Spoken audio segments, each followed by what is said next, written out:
Comprendre le véritable fonctionnement de la création au niveau quantique est la clé pour comprendre tout processus de manifestation dans le monde physique, qu'il soit financier, matériel ou spirituel. Une fois cela compris, vous saurez comment manifester tout ce que vous souhaitez. C'est comme comprendre les règles du jeu dans lequel nous jouons tous.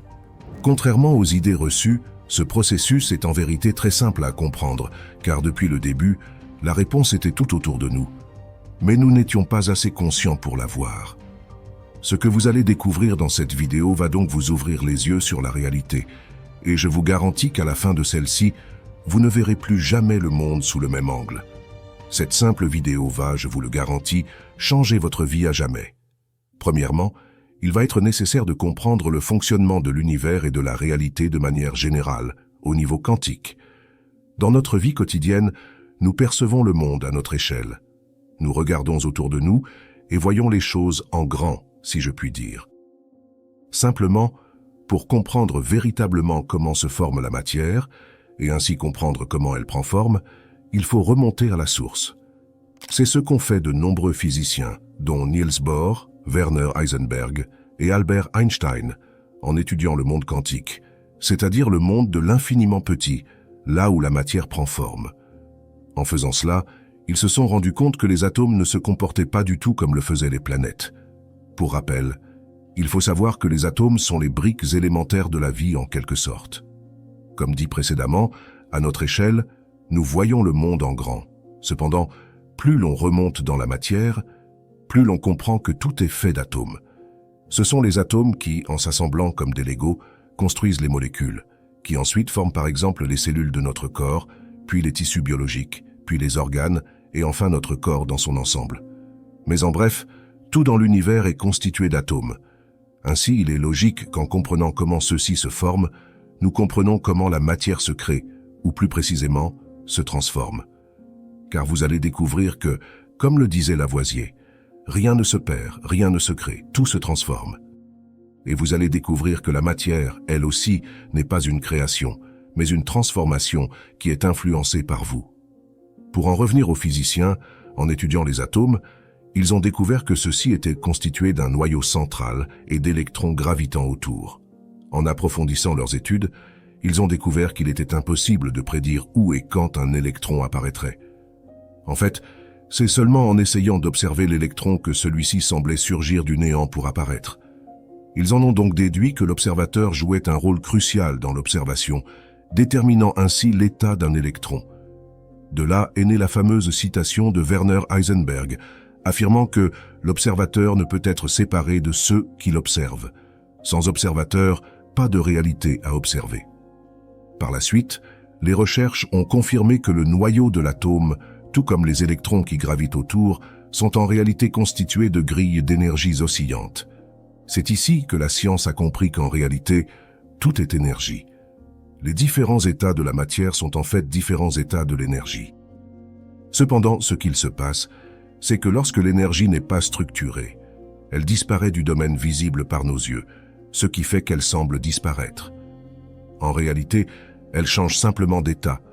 C'est seulement lorsque son état est structuré, c'est-à-dire lorsqu'elle a formé un atome, qu'elle devient perceptible, soit matière. Pour mieux comprendre cela, faisons une comparaison simple. Imaginons que l'énergie est comme de la vapeur d'eau, c'est-à-dire invisible, n'ayant pas de forme et étant partout. Cependant, dès lors que cette énergie, soit cette vapeur d'eau, change d'état et se cristallise pour faire de la glace, elle devient solide et perceptible par le sens de la vue, elle devient visible et adopte une forme. Nous comprenons ici que la vapeur d'eau, tout comme la glace, sont de l'eau, simplement à des états différents. De la même manière, l'énergie et la matière sont de l'énergie, simplement à des états différents. La matière est donc de l'énergie solide, soit de l'énergie ayant adopté une forme, ou, comme le disent les physiciens, une possibilité. Mais ici, vous vous demandez peut-être, comment ce changement d'état a-t-il lieu? La température est ce qui transforme l'eau en glace, mais qu'est-ce qui transforme l'énergie en matière? Eh bien, c'est la conscience. Comme l'a dit Werner Heisenberg, l'observateur influence l'observation. Et cet observateur, c'est la conscience. Il est important de comprendre que l'esprit humain exerce une fonction connue sous le nom de conscience. Imaginez la conscience comme un océan intérieur, immense et profond.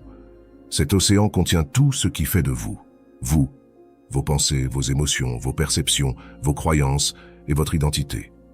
L'esprit est souvent considéré comme un aspect de la conscience. C'est comme une partie de l'océan qui est particulièrement active et consciente d'elle-même. L'esprit est ce qui vous permet de réfléchir, de raisonner, de prendre des décisions. C'est par l'esprit que vous devenez conscient. Pour faire encore plus simple, imaginez que la conscience universelle, soit la conscience de l'univers, est un esprit aligné sur une fréquence, comme une radio. Cette fréquence de l'univers est donc la fréquence ultime, la conscience universelle. Maintenant, imaginez que votre esprit est également aligné à l'heure actuelle sur une fréquence, soit un état de conscience. Vous comprenez ici que par votre esprit, vous pouvez vous aligner sur la fréquence de l'univers, soit la conscience ultime. Eh bien, c'est cet état de conscience que l'être humain peut atteindre qui lui permet de devenir conscient de tout, de véritablement savoir. C'est dans cet état de conscience que tout devient clair. Mais le point majeur à comprendre est que tout être humain est déjà esprit, c'est-à-dire que nous sommes tous, sans exception, un esprit, donc de la même nature que l'univers, et donc interconnecté à celui-ci. C'est de cette manière que vous influencez la réalité autour de vous en permanence. Maintenant, il faut comprendre que lorsqu'on n'a pas encore pleinement conscience de qui l'on est, soit que l'on a encore des zones de notre conscience inconsciente, nous créons sans nous en rendre compte. L'objectif est donc de rendre notre inconscient conscient, soit de compléter ces zones d'ombre en prenant pleinement conscience de qui l'on est. C'est ainsi que nous réalignons notre conscience individuelle à la même fréquence que l'universel. Nous ne faisons qu'un avec le tout. Dans cet état de conscience, vous êtes redevenu en quelque sorte l'ultime version de vous-même. C'est ainsi que vous créez cette fois-ci consciemment. Et c'est par l'amour, soit l'émotion d'unité, que l'on réunifie notre conscience individuelle à la conscience universelle. Dans cet état de conscience, vous redevenez conscient que vous êtes un maître, c'est-à-dire qu'en éliminant les limitations que vous avez dans l'esprit, votre corps se retrouve automatiquement transformé. Puisque la conscience, c'est-à-dire l'esprit, détermine la structure atomique de votre corps, lorsque vous changez sa vibration, votre corps et votre réalité extérieure se modifient également. C'est ainsi que les maîtres manifestent instantanément, guérissent les infirmes, transcendent l'espace et le temps, vivent éternellement et traversent le feu sans se brûler. Tout cela par le simple fait que, lorsque l'esprit reprend conscience qu'il est illimité, le corps se transforme en conséquence. Le corps n'est que le symbole de l'âme ou de l'homme qui vit à l'intérieur de celui-ci. Si vous avez du mal à imaginer cela, prenez simplement l'exemple des rêves. Dans vos rêves, vous avez votre corps, mais vous créez également l'environnement qui vous entoure. De même, dans vos rêves, vous n'avez que les limitations que vous avez dans l'esprit. Parfois, vous arrivez à vous déplacer d'un point A à un point B en une fraction de seconde, de même que parfois, vous pouvez manifester des choses instantanément, voler, et ainsi de suite. Maintenant, ce qu'il faut comprendre, c'est que la conscience est ce qui crée la structure atomique du cerveau. Ainsi, vous comprenez que lorsque vous rêvez, vous n'êtes pas dans votre cerveau, c'est simplement votre conscience qui est redevenue universelle. Lorsque vous deviendrez pleinement conscient, vous serez conscient en permanence, que ce soit durant vos rêves ou sur Terre. Cependant, il est crucial de comprendre que cela nécessite un processus de transformation intérieure. De même qu'une graine, une fois plantée dans la terre, a besoin d'énergie pour germer, grandir et devenir un arbre avant de porter ses fruits, c'est identique pour l'homme. Toute idée, pensée ou exprimée, devient une graine. Cette graine d'idée est émise, plantée dans l'âme, maintenue dans la pensée, et devient une conception qui se manifestera ultérieurement sous forme physique. Les idées de perfection produisent la perfection. Les idées d'imperfection produisent l'imperfection.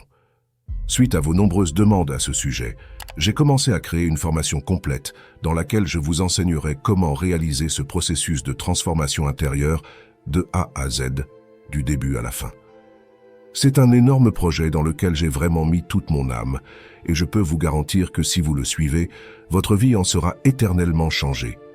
Si vous avez déjà téléchargé un ou plusieurs de mes e-books gratuits sur mon école d'entrepreneurs motivés, vous recevrez un code de réduction exclusif pour la formation. Ne passez pas à côté de cette opportunité unique. N'oubliez pas de vous abonner et de mettre un pouce bleu. Je vous dis à tout de suite dans une nouvelle vidéo.